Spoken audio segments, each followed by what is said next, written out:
Oi pessoal, hoje eu tô aqui para conversar um pouquinho com vocês sobre toda essa situação que a gente está passando. A gente está afastado da escola, a gente não sabe ainda por quanto tempo. Então, pensando nisso, nós professores elaboramos essas apostilas para que vocês façam estudo em casa. Então, primeiro é muito importante que vocês desenvolvam todas as apostilas, tá? Por quê? Disso aqui vai depender a nota de vocês, vai depender o nosso ano letivo. Isso aqui foi pensado, idealizado para que vocês não sejam prejudicados, tá? De nenhuma forma. Então, pensando nisso, nós elaboramos as atividades. A dona Elaine, o diretor Claudinho se empenharam em imprimir para vocês e agora fica com vocês o trabalho de desenvolver essas atividades.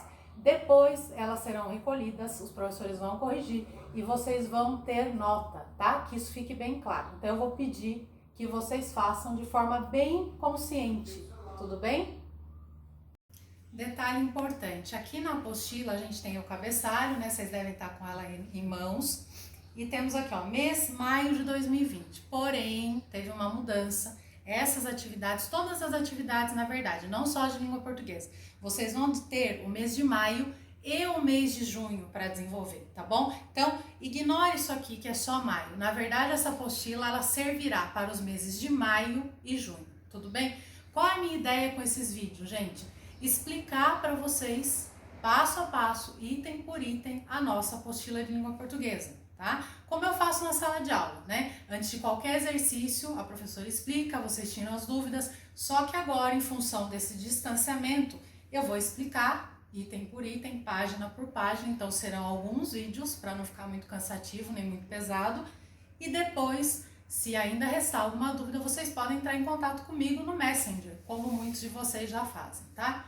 Quero pedir também o seguinte: quem porventura não é meu amigo no Facebook, que você conhece, esteja compartilhando esse vídeo, tá bom? Com os alunos dos 8º anos, porque aí eu vou estar explicando toda a apostila para todos vocês.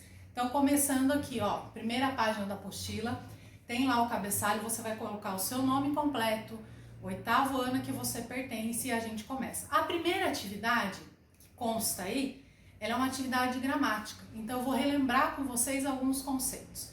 Temos aí frase, oração e período. Frase, oração e período. Então vamos relembrar. O que é uma frase? A frase é um enunciado, é um agrupamento de palavras que transmitem uma mensagem e ela não precisa ter verbo, tá? A frase é isso. Então, quando eu chegava lá na sala de aula e falava para vocês bom dia, é uma frase, tá? Ela está transmitindo uma mensagem, um desejo de que o seu dia seja bom, mas não tem verbo. Bom é um adjetivo, dia é um substantivo, então é uma frase. A oração, qual é a diferença da frase para a oração? A oração tem verbo, tá? Então ela continua sendo anunciada, ela continua transmitindo uma mensagem, mas ela tem que ter verbo para ser considerada uma oração.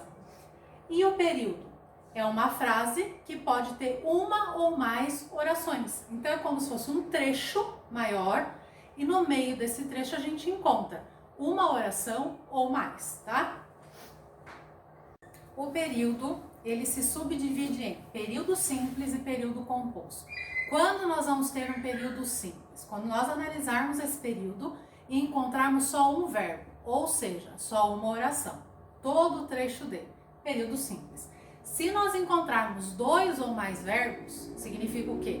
2 ou mais orações. Então nós vamos chamar esse período de período composto. Então, eu estou falando aqui muito em verbos, então eu acho que é preciso a gente parar um pouquinho e relembrar o que são os verbos. Os verbos são palavras que elas podem indicar ação, estado ou fenômeno da natureza. O que é uma ação? É tudo que a gente consegue fazer. Então, falar, explicar, andar, comer, estudar são ações.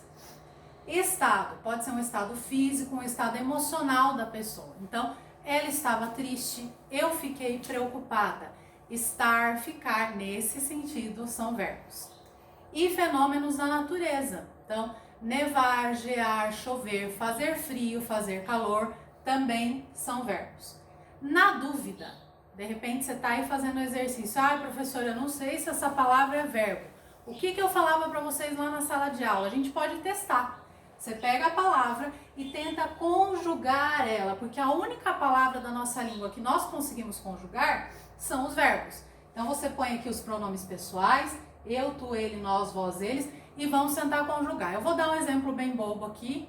Eu tô lá fazendo o exercício e eu não sei se a palavra porta é verbo. Eu vou tentar conjugar. Para ser verbo, ela vai ter que se encaixar perfeitamente aqui, tá? Todas as conjugações. Então, eu porta, tu portas, ele porta. Existe o verbo portar. No entanto, eu tenho que ver se encaixou em tudo, tá? E também pensar no sentido que ele está na frase, tá? É no sentido de porta, porta da casa, ou de portar alguma coisa. Então, tá na dúvida, tenta conjugar a palavra. Nós já conjugamos bastante verbos, vocês sabem como fazer, tá bom?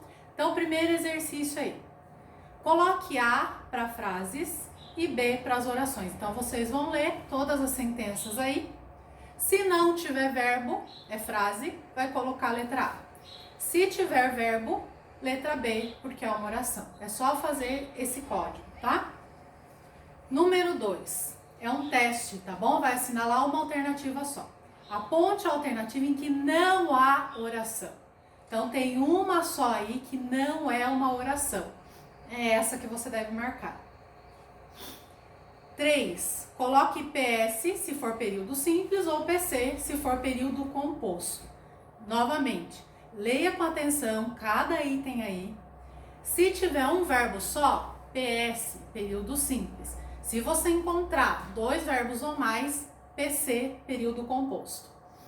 Questão 4.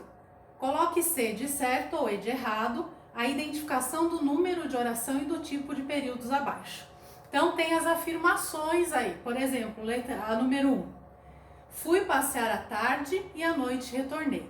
E está me dizendo aí que esse período é um período composto e ele tem 2 verbos. Se isso for verdadeiro, se essa afirmação for verdadeira, você coloca a letra C de certo. Se tiver algum erro nessa informação aí, E de errado, tá? É só usar os códigos também e preencher.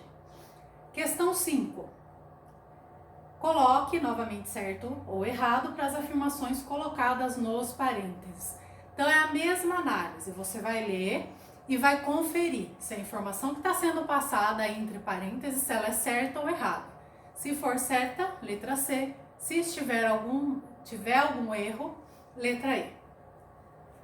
Isso foi a primeira parte aqui de gramática. Na sequência, vem uma atividade de interpretação de texto. Por quê? Eu tive a preocupação de colocar aqui na nossa apostila todos os conteúdos que a gente veria normalmente. Então, vocês sabem que a gente tem aulas de gramática, de interpretação de texto e produção de texto. Então, tudo está sendo contemplado na apostila, tá bom?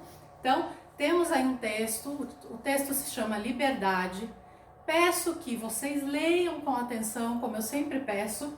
E aí, todas as questões que seguem esse texto são testes, tá? Até para facilitar para vocês, eu fiz dessa forma. Então, leia o texto, interprete as informações e aí, na hora de responder, é só assinalar uma alternativa correta para cada questão. Tudo bem?